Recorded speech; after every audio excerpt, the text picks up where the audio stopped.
La familia para la que trabajo de niñera tiene un cuarto de seguridad en el sótano, y la semana pasada tuvimos que usarlo. Empecé a cuidar a los Caldwell en septiembre, cuando vi un anuncio que ofrecía casi el doble de lo que pagaban las demás familias del barrio. Lo raro era que el anuncio pedía cosas muy específicas: chequeo de antecedentes, referencias de al menos 3 familias, curso de RCP y disponibilidad para quedarme a dormir con avisos de menos de 1 hora. No era el típico trabajo de niñera, parecía más bien una vacante para entrar a la policía, pero el sueldo estaba tan bien que no lo pensé 2 veces. Necesitaba pagar mis préstamos. Cuando conocí a Catherine Caldwell en una cafetería, los primeros 30 minutos se la pasó haciéndome preguntas que ni al caso con el cuidado de niños. Me quería saber cómo reaccionaba bajo presión, si me había tocado tomar decisiones en segundos que pusieran en riesgo a alguien, e incluso si en mi familia había antecedentes de adicciones o problemas de salud mental. Contesté todo sin mentir, aunque por dentro me preguntaba qué tipo de familia necesitaba a una niñera con entrenamiento para crisis. Catherine, ya cerca de los 40, vestía ropa de marca pero nada estrafalario. Traía un aire de que controla todo y se nota que está más que acostumbrada al estrés. Me explicó que su esposo, Dominic, trabajaba en consultoría financiera y viajaba tanto que a veces ni estaba en el país. Tienen 2 hijos, Finn, de 10,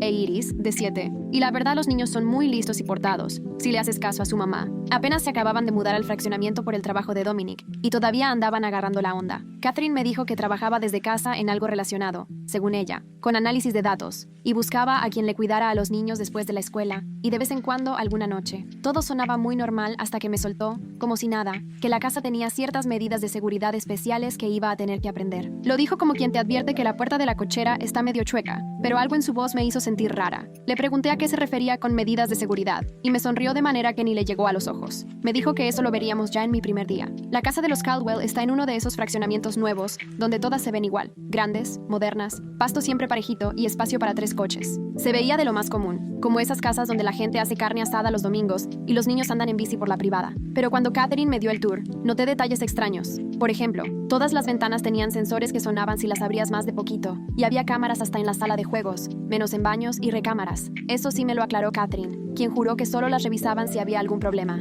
Las puertas tanto principal como trasera tenían cerraduras que pedían la huella digital, y ahí mismo registró la mía, explicando que solo 4 podían entrar: ella, Dominic, yo y la niñera anterior, que se fue el mes pasado. Los niños no tenían acceso, según me contó, porque les estaban enseñando primero a ser responsables con la seguridad. Finn e Iris son tranquilos, y hasta parecían mayores por cómo se comportaban. Finn, de cabello oscuro, observa todo igual que su mamá antes de abrir la boca. Iris, que para su edad es pequeñita y usa trenzas rubias, tiene la costumbre de morderse el labio cuando piensa. Siempre eran súper educados, demasiado diría yo, porque no hacían nada sin permiso y todo lo pedían por favor y gracias. Aquella primera tarde, les preparé de comer y les ayudé con la tarea mientras Catherine trabajaba arriba. Todo normal hasta que Iris tiró el jugo por accidente y se soltó llorando y pidiendo disculpas como si el mundo se fuera a acabar. Limpié el desastre y le dije que no era para tanto, que a cualquiera le pasa, pero ella seguía preocupadísima hasta que Finn le puso una mano en el hombro y le susurró algo que no alcancé a escuchar. Después de eso se tranquilizó, aunque los dos se comportaron el resto de la tarde de manera extra cautelosa, como si no quisieran que nada se saliera del control. Al final de ese primer día,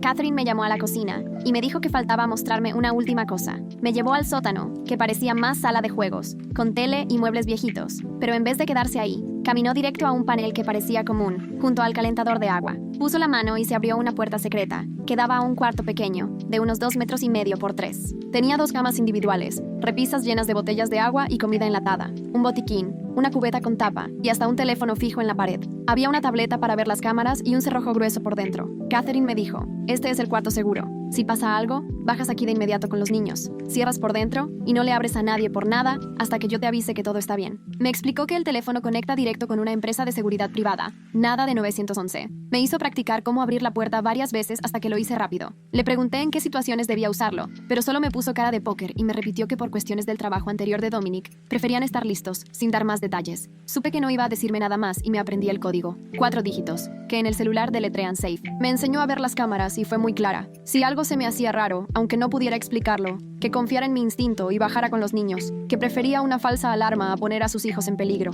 Esa misma noche me fui de ahí con la cabeza hecha bolas, pensando que a lo mejor solo eran muy paranoicos, tal vez por el trabajo de Dominic u otra cosa. Igual, y alguna vez recibieron amenazas de un cliente enojado, o Catherine simplemente necesitaba sentir que todo estaba bajo control. No quise pensar demasiado en qué tipo de amenaza haría falta para tener un cuarto así. Con el tiempo me acostumbré a la rutina. Iba de lunes a jueves de 3 a 8, y a veces los fines de semana si Catherine tenía que trabajar. Los niños me fueron agarrando confianza, y descubrí que Finn era un apasionado de la astronomía, que sabía el nombre de cada constelación que se ve desde nuestra ciudad. Iris estaba fascinada con la biología marina y solía sacar de la biblioteca unos libros enormes sobre los ecosistemas del océano. Tanto ella como Finn habían estudiado en casa hasta ese año y todavía se estaban acomodando a la vida escolar, lo que en parte explicaba que fueran un poco tímidos para socializar. No tenían muchos amigos, pero parecía no importarles. Disfrutaban estar juntos e inventar juegos complicadísimos en el jardín, donde Finn casi siempre interpretaba a un explorador espacial e Iris se metía en el papel de científica del fondo del mar. Después de aquel primer día, nunca volví a bajar al cuarto seguro, y con el tiempo, casi me olvidé de que existía. Las cámaras de seguridad y los candados de huella digital se volvieron tan comunes como cualquier otra cosa rara de esa casa. Dominic regresaba de sus viajes cada pocas semanas y solo lo vi contadas veces. Era un hombre alto y delgado, con el cabello casi todo canoso, y esa manera de estar distraído, como si su cabeza viviera en otro lado. Era amable conmigo, pero jamás se detenía a platicar. Apenas llegaba y de inmediato se metía en su despacho. Cuando estaba en casa, los niños se ponían felices y se le pegaban para contarle cosas de la escuela, pero él parecía incómodo con tanta atención, como que no sabía cómo manejarlo. Catherine se veía más tranquila cuando él estaba allí, como si le quitaran un peso de encima, aunque no dejaba de estar pendiente de cada gesto suyo, casi monitoreándolo por si algo no andaba bien. Una tarde, justo cuando yo ya me iba, y Dominic acababa de llegar de un viaje, escuché cómo discutían en la cocina. Catherine hablaba bajito, pero se notaba su tono cortante, reclamándole por promesas incumplidas y por cosas que, según ella, ya deberían estar resueltas. Dominic le contestó que él tenía todo bajo control y le pidió que confiara en él. Me fui rápido antes de que se dieran cuenta de que podía oírlos. El jueves en que todo cambió, empezó como cualquier otro día. Recogí a los niños de la escuela a las 3:15 y pasamos por la biblioteca para que Iris devolviera sus libros del mar y escogiera otros. Finn quiso llevarse un libro sobre agujeros negros que estaba muy avanzado para su edad, pero se lo presté de todos modos. Llegamos a la casa como a las 4 y les preparé manzanas con crema de cacahuate mientras ellos hacían la tarea en la mesa de la cocina. Catherine estaba arriba, en videollamada, con la puerta de la oficina cerrada. Todo iba completamente normal hasta eso de las 5:30, cuando de repente los niños se quedaron callados mirando hacia la puerta principal.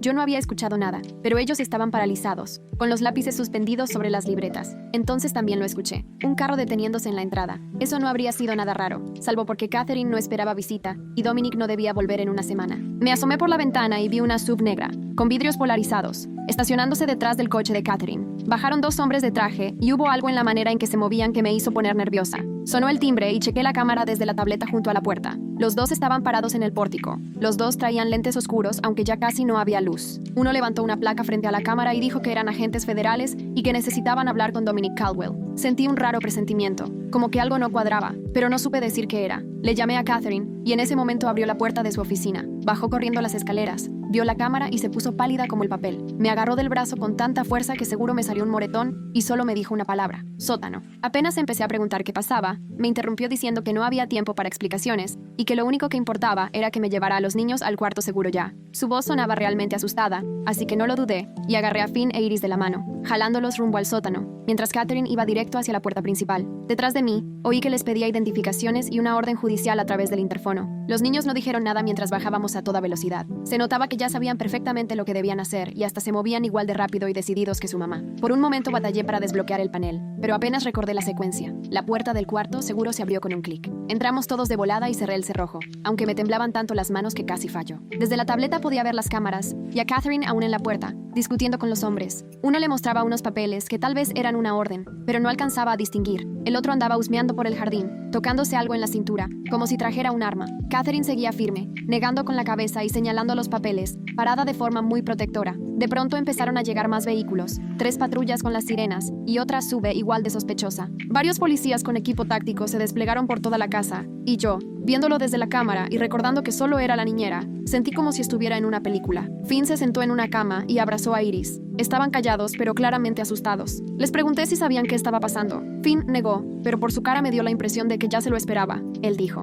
mamá nos advirtió que podía llegar el día en que alguien viniera preguntando por papá, y nos dijo que si eso pasaba, teníamos que ir al cuarto seguro y esperar a que ella viniera por nosotros. Iris susurró: papá está en problemas, pero no nos quiere decir de qué tipo. Me contó que se habían mudado 3 veces en los últimos 2 años, y que cada vez la mamá les explicaba que era por el trabajo del papá, pero que ella y Finn los oían pelear por eso en las noches. Me senté en la cama de al lado y saqué mi celular para marcar al 911, pero Finn me detuvo. No debemos hacer eso, dijo, señalando el teléfono fijo que estaba colgado en la pared. Me explicó que solo debíamos usar esa línea y marcar el número que su mamá había dejado pegado ahí. Levanté el auricular y al marcar se conectó automáticamente. Contestó una mujer dando el nombre de una empresa de seguridad que yo ni conocía. Me pidió el código de acceso, pero yo no tenía ninguno porque Catherine nunca me lo dio. Le expliqué quién era y que Catherine me había mandado al cuarto seguro con los niños porque había supuestos agentes federales en la casa. La voz de la mujer se puso más seria aún. No cuelgue, voy a localizar a la señora Caldwell. Oía cómo tecleaba y había voces de fondo que no logré entender. Al poco rato volvió y confirmó. La situación está controlada. Permanezca en el cuarto seguro con los niños hasta que Catherine o Dominic pasen por ustedes. Nadie más. Si otra persona intenta abrir la puerta, aunque diga que es policía, no la abra y vuelva a llamar a este número de inmediato. Me preguntó si teníamos todo lo necesario y revisé los estantes llenos de provisiones. Teníamos suficiente comida y agua como para aguantar varios días si era necesario, aunque solo de pensar en quedarnos encerrados tanto tiempo me angustiaba. Le aseguré que estábamos bien y me contestó, alguien se pondrá en contacto para darle noticias en menos de una hora. Por las cámaras veía cómo los policías entraban a la casa. Catherine parada al lado con los brazos cruzados y el rostro durísimo, sin mostrar emoción. Revisaban todo, abriendo closets, moviendo muebles y tomando fotos de hasta el más mínimo detalle. Un oficial bajó al sótano, y yo casi no respiraba mientras revisaba la sala de juegos. Por suerte, no se dio cuenta de la puerta secreta del cuarto de seguridad. Ese panel estaba tan bien hecho, que si no sabías justo dónde apretar, era como cualquier otra parte de la pared del sótano. 40 minutos después, los policías empezaron a salir, llevándose cajas llenas de papeles y, al parecer, computadoras y equipo electrónico. Catherine hablaba con una mujer que parecía la jefa, vestida con un saco azul marino, y que no dejaba de señalar ciertos documentos. No podía escuchar nada desde las cámaras, pero Catherine se veía igual de enojada que asustada. Al final, todos los vehículos de la policía se fueron menos uno, y dejaron a un oficial de guardia en la entrada principal. Los federales se largaron en sus camionetas, y la casa quedó en completo silencio. Pasaron como 30 minutos antes de que Catherine bajara al sótano. La vi por la cámara acercarse al panel, poner la mano y abrir la puerta. Entró con una expresión agotada. Parecía que le habían caído encima muchos años en pocas horas. Se sentó pesadamente junto a Finn en la cama y abrazó a los niños tan fuerte que ninguno de los tres dijo nada durante mucho rato. Luego me miró y me dijo que me debía una explicación. Me contó que los últimos 15 años Dominic había sido contador forense, investigando fraudes y lavado de dinero en varias empresas. Hace 2 años, detectó un fraude enorme en una compañía donde era consultor. Millones de dólares estaban pasando por empresas fantasma y cuentas en el extranjero. Cuando lo denunció, gente muy poderosa se aseguró de que no pudiera testificar. Hubo amenazas e incidentes que la policía quiso ver como coincidencias, pero Catherine estaba convencida de que no lo eran. Un coche siguiéndolos durante semanas, la alarma de la casa fallando de la nada, un robo en la oficina donde solo se llevaron los archivos de Dominic. Catherine me dijo que lo suyo era como estar bajo protección de testigos, aunque no oficialmente, porque Dominic aún no estaba citado a declarar. Una agencia privada los ayudó a mudarse una y otra vez, consiguiéndoles identidades y casas nuevas. El cuarto secreto no era paranoia, sino una necesidad por amenazas que ya les habían probado su alcance. Catherine rezaba porque aquí por fin pudieran quedarse, pero la investigación se aceleró y los federales ya se querían llevar a Dominic de inmediato. Él estaba bajo custodia en algún lugar secreto, por eso catearon la casa. Catherine no quería decir dónde estaba hasta estar segura de que todo era legal y que su familia estuviera protegida. En teoría, el policía afuera era por seguridad, pero a Catherine le daba poca confianza que un agente local pudiera hacerle frente a gente que ya los había encontrado muchas veces. Nos dijo que tendríamos que pasar esa noche en la casa, mientras averiguaba qué seguía, pero posiblemente tendríamos que mudarnos otra vez al día siguiente. Los niños recibieron la noticia con una calma que me partió el alma. Ya les había tocado dejar atrás escuelas, amigos y casas de un día para otro. Iris preguntó si podría terminar el ciclo escolar, pero Catherine no pudo prometerle nada. Finn quería saber si su papá estaba bien, y Catherine le aseguró que sí, que estaba rodeado de federales, en un lugar muy seguro. Yo solo trataba de entender cómo había terminado en medio de una situación digna de película, con protección de testigos y una investigación federal de por medio. Le pregunté a Catherine si prefería que me fuera, si mi presencia los ponía en mayor peligro, pero me dijo que no con la cabeza.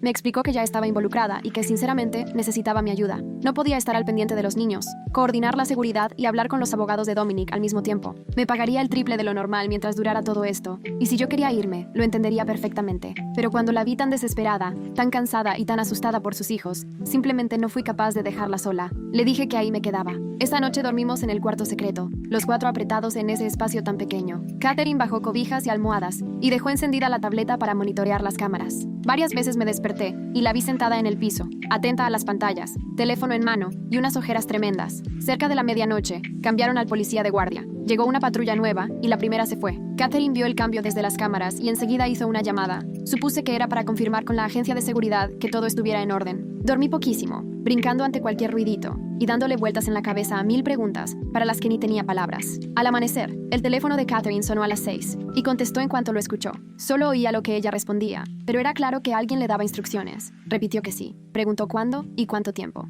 Al colgar, nos avisó que en 2 horas saldríamos y que solo llevaríamos una maleta cada uno. Lo que siguió fue una semana caótica, de hoteles de pasada, autos rentados y cambios constantes. Catherine sacó a los niños de la escuela por tiempo indefinido y prometió que los educaría en casa hasta que todo se arreglara. La agencia consiguió una casa segura en otro estado, pero iba a tardar varios días en estar lista, así que mientras nos refugiamos en moteles baratos donde solo aceptaban efectivo, y nunca dormimos 2 noches en el mismo sitio. A mí también me pagaba en efectivo, sacando billetes de un sobre que parecía inagotable. Los niños hacían sus tareas en la tablet durante los trayectos, y yo les ayudaba con dictados y matemáticas en cuartuchos que olían a desinfectante y alfombra vieja. Por las noches, Catherine se encerraba en el baño y hacía llamadas con la regadera abierta para que no se oyera nada, y yo me quedaba viendo la tele con Finn e Iris, el volumen alto para cubrir cualquier cosa. Los niños nunca se quejaron ni preguntaron cuándo acabaría. Simplemente se adaptaban, con una resiliencia que solo alguien con mucha experiencia en huir puede tener. Al 5.º día, Catherine recibió una llamada que le cambió la cara por completo. Salió del cuarto para contestar y regresó llorando. Dijo: Dominic testificó esta mañana y todo salió perfecto. Mucho mejor de lo que cualquiera esperaba. La defensa trató de hacerlo quedar mal, pero traía pruebas con todo en orden, y su testimonio fue tan claro y detallado que no pudieron con él. El juez le aplaudió el valor, y la fiscalía estaba confiada en que lograrían condenas. Lo más importante fue que al principal acusado le negaron la fianza y se lo llevaron bajo custodia federal, lo que alivió muchísimo la amenaza inmediata. Catherine nos avisó que ya podíamos irnos a la casa segura, una propiedad en una zona rural de Montana, a nombre de otra persona y sin ningún vínculo con su familia. El plan era quedarnos ahí hasta que terminara el juicio y dictaran sentencia, cosa que podía tardar entre 3 y 6 meses. Después tendrían que decidir si mudarse de plano o intentar volver a una vida normal o lo más parecido que se pudiera. La casa segura era de esas tipo rancho, perdida entre un terreno de 40 acres puro monte, con montañas y árboles por todos lados. El vecino más cercano quedaba como a 5 kilómetros. Tenía las mismas medidas de seguridad que la casa anterior, cámaras por todos lados, puertas reforzadas y un cuarto seguro en el sótano, solo que esta era más grande y estaba mejor equipada. Catherine nos contó que la empresa de seguridad tenía varias propiedades así, para clientes en situaciones delicadas. Nos iban a llevar el súper una vez por semana, y nadie podía salir por ningún motivo. Las clases serían en casa, sin contacto con el exterior. Catherine me dijo que podía quedarme ayudando con los niños, o regresar a mi vida. Si decidía irme, de todos modos me iba a pagar hasta fin de año para agradecerme todo lo que había hecho. La idea de estar tan incomunicados daba miedo, pero dejar a Finn e Iris me parecía peor. Ya habían pasado por demasiados cambios, y en esos meses me había convertido en alguien importante para ellos. Le dije a Catherine que me quedaría hasta que acabara el juicio. Vivir tan lejos de todo, en ese rincón de Montana, era raro y un poco de película. Con los niños nos fuimos haciendo de nuevas rutinas. Las mañanas las dedicábamos a las clases, en las tardes salíamos a explorar el terreno, y por las noches veíamos películas juntos. Catherine trabajaba a distancia, se la pasaba en videollamadas, y siempre tenía cara de preocupación, aunque jamás perdía la determinación. Dominic andaba en otro lado, también protegido, y solo podían comunicarse por canales seguros controlados por el FBI. Catherine dejaba que los niños hablaran con él por videollamada una vez a la semana, y ambos se aferraban a la tablet como si la pantalla pudiera servir de abrazo. Dominic intentaba sonar animado y normal, preguntando por la escuela y diciéndoles cuánto los quería, pero el cansancio y la tensión se le notaban en la cara. El juicio iba a durar 4 meses y apenas llevábamos 3 semanas en nuestro exilio en la montaña, donde el tiempo parecía avanzar mucho más lento al vivir entre 40 acres y las mismas paredes. Una noche, casi cumpliendo un mes ahí, de pronto se fue la luz. Por suerte, los generadores entraron en acción a los pocos segundos, pero Catherine se activó rapidísimo, de una forma que me puso nerviosa. Se puso a revisar las cámaras en su tablet y no vio nada raro, ni coches, ni gente cerca, pero aún así llamó a la empresa de seguridad para reportar el apagón y que checaran el sistema. Mientras hablaba, alcancé a oír un ruido afuera, tal vez un animal o el viento, pero fue suficiente para que los niños me clavaran la mirada, asustados. Catherine terminó la llamada y nos avisó que la empresa mandaría a alguien a ver las líneas de luz, pero que por mientras era mejor irnos al cuarto seguro, solo por precaución. Llevábamos 4 semanas ahí sin sobresaltos y yo ya me estaba relajando, empezando a olvidar el motivo por el que estábamos escondidos. Ese apagón me devolvió a la realidad y subimos todos al sótano. Catherine abrió el cuarto seguro y entramos, los 4 esta vez. Los generadores nos daban luz y todo seguía funcionando, pero Catherine no iba a arriesgarse. Cerró bien y se sentó a vigilar las pantallas, mientras yo trataba de distraer a los niños jugando cartas. Pasó 1 hora, luego 2, hasta que por fin llamaron de la empresa. El corte de luz fue por una rama caída en una línea, como a 2 kilómetros, y que al amanecer iba una cuadrilla a repararlo, pero que todo lo demás estaba bien. Catherine se relajó tantito, pero igual decidió que durmiéramos ahí. Los niños se quedaron dormidos y yo cabeceé, atenta a cualquier movimiento o llamada de Catherine. Cerca de las 3 de la mañana, me desperté y vi a Catherine, tensa, pegada al monitor de la entrada y con el teléfono en la oreja. Murmuraba preocupada que veía un vehículo acercándose sin las luces prendidas. Y sí, estaba segura de que no era la cuadrilla porque ellos no llegaban hasta la mañana. En la pantalla alcancé a ver la silueta de una pick-up oscura acercándose despacio y el corazón se me fue al piso. Catherine colgó y me ordenó que despertara a los niños sin hacer ruido. Sacudí a Finn e Iris, llevándome el dedo a los labios para que guardaran silencio cuando quisieron preguntar. Catherine seguía atenta al monitor mientras veíamos cómo bajaban dos hombres vestidos de oscuro, llevando en las manos lo que parecían tubos largos o quién sabe si armas. No se alcanzaba a distinguir bien con tan poca luz. Se acercaron con cuidado, revisaron ventanas, buscaban por dónde entrar. Uno trató de abrir la puerta principal. Como estaba cerrada, empezó a forzarla con alguna herramienta, tal vez una palanca o ganzúa. Catherine ya estaba de nuevo al teléfono, dio nuestra dirección y pidió ayuda urgente, avisando que había dos intrusos armados intentando meterse. El operador le dijo que la policía iba a tardar como 20 minutos por la distancia, que nos mantuviéramos escondidos y no colgara. Abracé a los niños y nos acurrucamos en una esquina del cuarto, lo más alejados posible de la puerta. Catherine apagó las luces del cuarto seguro y nos quedamos a oscuras, pendientes de las cámaras, su rostro iluminado de azul por las pantallas. Los hombres lograron abrir la puerta y entraron, buscando a conciencia, revisando todo, sin preocuparse ya por disimular. Se oía cómo revolvían la casa, los golpes, los muebles moviéndose, puertas que abrían una tras otra. Uno se fue hacia el segundo piso y el otro seguía en la planta baja, los dos con una idea clara de lo que buscaban. De pronto escuché pasos bajando al sótano y sentí que dejaba de respirar. Catherine me apretó el hombro y susurró: «La puerta está insonorizada y es imposible verla si no sabes dónde buscar, pero hay que guardar absoluto silencio». Uno de los hombres ya estaba en la sala de juegos del sótano, y lo vi por la cámara mientras revisaba el lugar. Pasó tan cerca del panel secreto que, de no ser por la pared, hasta lo habría tocado. Sacó el celular y llamó a alguien, y Catherine subió tantito el volumen de la tablet para que escucháramos lo que decía. Su voz se oía áspera y molesta mientras informaba que la casa estaba vacía y no había rastro de nadie. La persona al otro lado del teléfono le contestó algo que yo no alcancé a oír, y él aseguró que ya lo habían revisado todo, incluso el sótano. Preguntó si debían esperar a que regresara la familia, pero por la respuesta, entendimos que no, porque solo asintió y dijo que se retirarían. Subió a la planta principal y se reunió con el otro sujeto. Los dos salieron por la puerta principal, que ya habían forzado antes. Encendieron la camioneta y se fueron por el camino de entrada, y solo entonces vimos cómo Catherine soltaba el aire que llevaba minutos aguantando. Siguió al pendiente de las cámaras otros 20 minutos, antes de decir algo, y cuando por fin llegó la policía, con las sirenas a todo, les pidió por el sistema de cámaras que mostraran su identificación antes de que abriéramos el cuarto seguro. Los policías le tomaron declaración a Catherine, checaron la puerta principal destrozada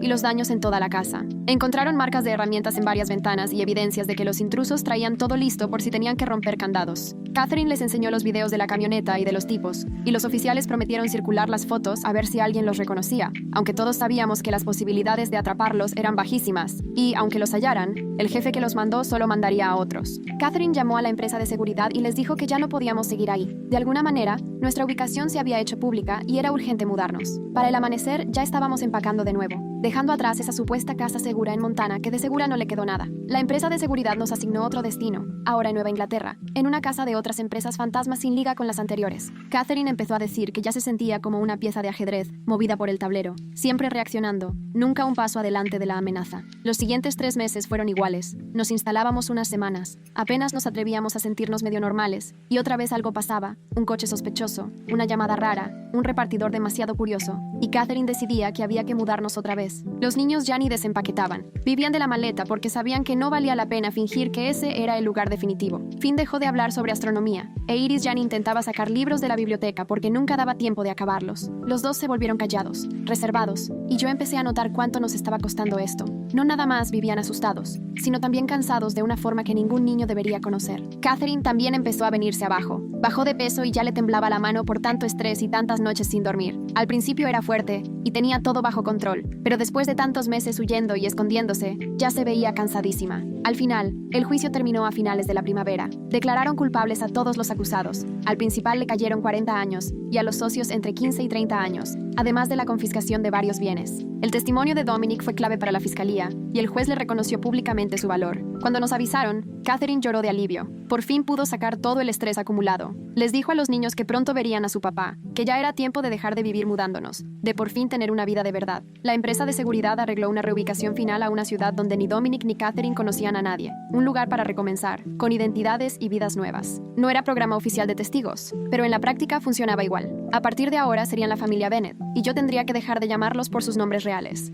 Dominic trabajaría a distancia con una nueva identidad profesional, y Catherine seguiría haciendo análisis de datos desde la casa. Los niños se inscribirían en la escuela como Finn e Iris Bennett, y tal vez ahora sí podrían hacer amigos de verdad y quedarse el tiempo necesario para conservarlos. Yo oficialmente terminé cuando se instalaron en su nueva casa, en la nueva ciudad. Catherine me pagó todo lo pactado, y hasta me dio un bono bastante generoso, con el que pude liquidar mis deudas, y todavía me quedó algo para ahorrar. Me agradeció por nunca haberlos abandonado, por cuidar siempre de los niños y por nunca preguntar más allá de lo que debía. Me dijo que la mayoría se habría ido desde el primer problema, pero yo me quedé. Pasé con ellos meses de sustos y caos. Los niños lloraron al despedirme, y la verdad yo también, porque les tomé muchísimo cariño, más del que creí posible. Me preguntaron si los visitaría, y Catherine les dijo que tal vez algún día, cuando ya todo estuviera más tranquilo, aunque sabíamos bien que un corte limpio era más seguro, sin vínculos que pudieran rastrear con la vida anterior. Los abracé y les pedí que fueran valientes, que recordaran que estaban hechos para resistir lo que fuera. Finn me susurró que yo era la persona más valiente que había conocido, y eso me rompió el corazón. Regresé a mi vida de siempre, pero nada volvió a sentirse igual. Ahora me sobresaltaba con cualquier ruido y no podía dejar de mirar por encima del hombro. Ni siquiera podía ver las noticias sin pensar en todas las cosas que pasan tras bambalinas, esas de las que nadie se entera. Pensaba en los Caldwell, o los Bennett, o como se llamen ahora, y ojalá de verdad hayan encontrado un lugar seguro. Recordaba el cuarto secreto, y todas las veces que tuvimos que escondernos ahí, preguntándonos si esa sería la ocasión en que las cosas saldrían realmente mal. Me acordaba cómo, desde afuera, la casa parecía la típica de una familia más en un vecindario bonito, pero adentro vivíamos con miedo constante. Uno nunca sabe lo que pasa en la vida de los demás, ni a qué peligros se enfrentan, o lo que hacen para salir adelante. A veces el jardín más perfecto esconde un cuarto seguro en el sótano, y a veces de verdad tienes que usarlo. Gracias por llegar hasta aquí. Si te gustó la historia, regálame un like, déjame un comentario y suscríbete para no perderte la próxima.